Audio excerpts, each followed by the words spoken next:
Mga kapiling, aniya ako nag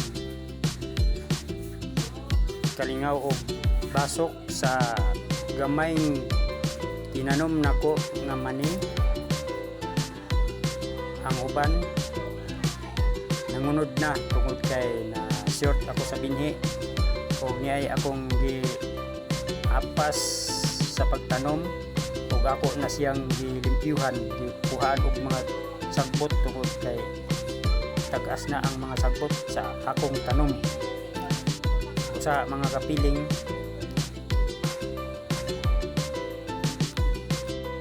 puhon og maharbis na ang gamay na kong gitanom nga mani, makakaon tagihapon sa hinaguan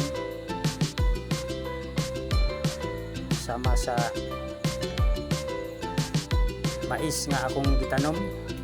O sa sunod nga video ako na usab ang ipakita nako ang gamay na kong gitanom nga mais para makita usab sa kasilinganan o katawhan na naningkamot ako sa pagtanom. Usa niining higayon na padayon ako sa pagbunglay o sa pagbasok niining gamay na ko nga area nga kamanihan. Ang uban nangunod na apan ang giapas nako nga gitanom mugbo pa apat pero namuwak na tungod kay sige man siya giulan. Mao nang kusog usab ang mga sagbot mitubo mo nang akong gilimpyuhan.